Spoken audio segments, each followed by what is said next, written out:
Hello दोस्तों, 80 शब्द प्रति मिनट की 1000 वर्ड वाली Hindi dictation for SSC. Dictation start होगी अगले 5 सेकंड बाद।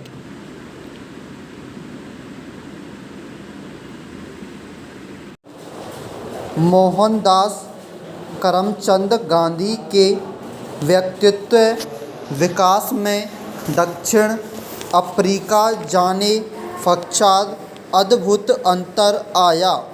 दक्षिण अफ्रीका में अपने कार्य के कारण प्रसिद्धि उन्हें मिल चुकी थी, मगर वह महात्मा नहीं बने थे।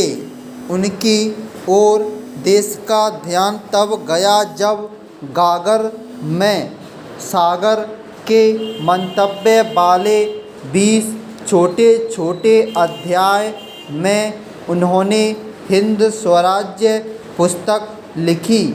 इसमें भारत की दशा के संबंध में वह कहते हैं कि उस पर विचार करने से उनकी आँखों में पानी भर आता है, गला सूख जाता है। उनके शब्दों में मेरी पक्की राय है कि हिंदुस्तान अंग्रेज़ों से नहीं, आजकल की सभ्यता से कुचला जा रहा है। उसकी चपेट में वह फंस गया है। उससे बचने का अभी भी उपाय है, पर समय बीतता जा रहा है। मुझे धर्म प्यारा है, इसीलिए पहला दुख मुझे यह है कि हिंदुस्तान धर्म भ्रष्ट होता जा रहा है। धर्म का अर्थ मैं यहाँ हिंदू मुस्लिम नहीं करता, पर इन सब धर्मों के अंदर जो है वह हिंदुस्तान से जा रहा है। हम ईश्वर से विमुख होते जा रहे हैं। वह उन्हें भी उत्तर देते हैं जो मानते थे कि अंग्रेज़ों ने हमें शांति का सुख दिया है। गांधी इसे शांति का सुख नहीं मानते थे। वह कहते थे कि इस शांति से हम डरपोक बन गए हैं। हम पर जुल्म होता है तो उसे बर्दाश्त करना चाहिए, पर दूसरे लोग हमें उस जुल्म से बचाएं, यह तो हमारे लिए बिल्कुल कलंक जैसा है।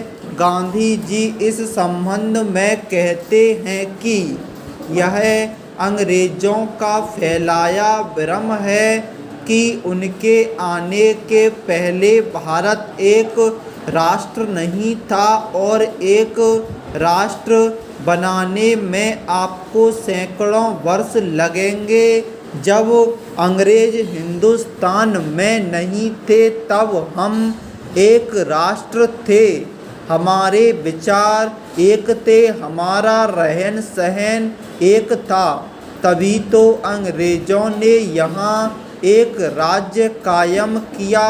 भेद तो हमारे बीच बाद में उन्होंने ही पैदा किया। वह यह भी कहते हैं कि ऐसा नहीं है कि हमारे बीच कोई मतभेद नहीं था, लेकिन हमारे मुख्य लोग पैदल या बैलगाड़ी में हिंदुस्तान का सफ़र करते थे। वे एक दूसरे की भाषा सीखते थे और उनके बीच कोई अंतर नहीं था। वह जानते थे कि कुदरत ने हिंदुस्तान को एक देश बनाया है, इसलिए वह एक राष्ट्र होना चाहिए। उन्होंने अलग अलग स्थान तय करके लोगों को एकता का विचार इस तरह दिया जैसा दुनिया में कहीं नहीं दिया गया। पैरा प्रति वर्ष की भांति इस वर्ष भी गांधी जी को याद किया जाएगा। अनेक स्तरों पर यह चर्चा अवश्य होगी कि क्या गांधी को भारत ने सचमुच याद रखा है?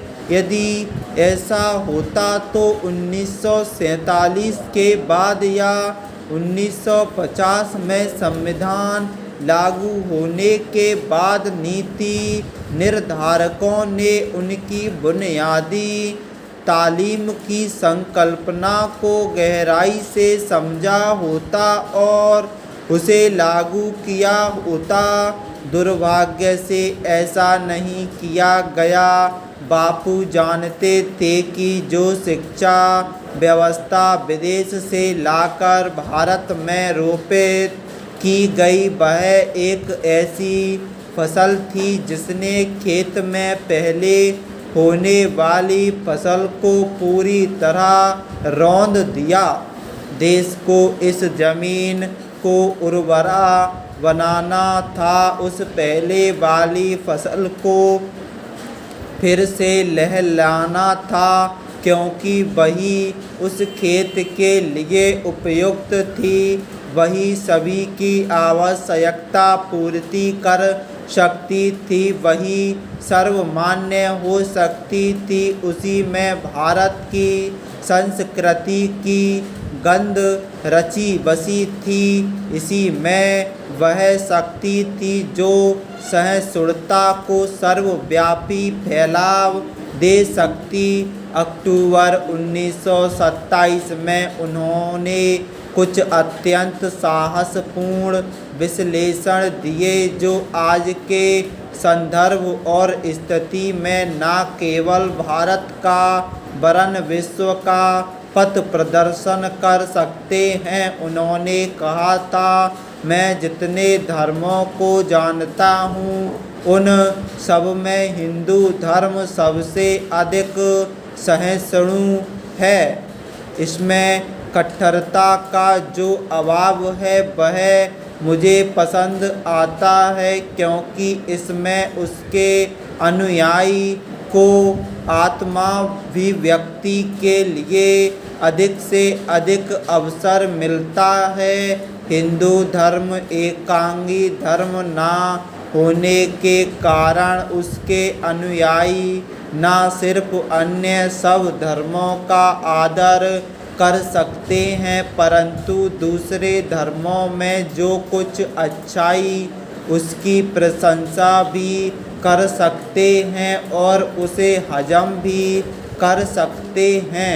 अहिंसा सब धर्मों में समान है, परंतु हिंदू धर्म में वह सर्वोच्च रूप में प्रकट हुई है और उसका प्रयोग भी हुआ है। इसके पहले वह लिख चुके थे कि मेरी हिंदू धर्म वृत्ति मुझे सिखाती है कि थोड़े या बहुत अंशों में सब धर्म सच्चे हैं। पैरा यह देश का दुर्भाग्य ही कहा जाएगा कि सामान्य जन से लेकर बौद्धिक वर्ग तक गांधी को चर्चा के स्तर पर सम्मान दिया जाता है, उनके महात्मा होने को सहारा जाता है, मगर उसके बाद आधुनिकता की चकाचौंध में उनके सिद्धांतों को बिना कहे ही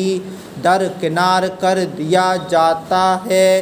अनेक राजनीतिक दल अपने को गांधी की विरासत का हकदार घोषित करते रहते हैं, मगर उनके आचार विचार व्यवहार में गांधी तत्व इस सीमा तक तिरोहित हो चुका है कि उसे खोज पाना असंभव है। इस वर्ष गांधी जी का स्मरण अमृत महोत्सव के आलोक में किया जा रहा है। यह स्वाभाविक है। आज जब आज़ादी का अमृत महोत्सव मनाया जा रहा है तब यह आवश्यक है कि इस आज़ादी के नायक गांधी जी के विचारों को राष्ट्र जीवन में प्राथमिकता मिले, इसलिए मिले कि उन्होंने देश की चेतना को जगाने का काम किया और उनके मूल्य आज भी हमें प्रेरणा देते हैं। अमृत महोत्सव के मौके पर यह महसूस किया जाना चाहिए कि गांधी जी के विचार आज भी हमारे राष्ट्र जीवन के लिए अमृत समान हैं। पैरा हमें यह भी याद रखना चाहिए कि स्वतंत्र भारत की राष्ट्रीय एकता के लिए सबसे महत्वपूर्ण रास्ता यही था कि शिक्षा में गांधी तत्व को प्रारंभ से ही महत्व दिया गया होता। देश की भावी पीढ़ी को भारत की प्राचीन संस्कृति, साहित्य और ज्ञानार्जन परंपरा से के नाम पर अलग ना रखा गया होता। महात्मा गांधी जी की उपस्थिति हर तरफ आज भी दिखाई देती। यदि स्वतंत्रता के बाद लिखा गया भारत का इतिहास किसी विचारधारा के अनुमोदन हेतु ना लिखा गया होता, किसी पंथ या जातीय समूह के लिए केवल चुनाव जीतने के लिए बहलाने फुसलाने के वायदे लगातार ना किए गए होते, पंथ निरपेक्षता तो इस देश की संस्कृति का अभिन्न अंग रही थी।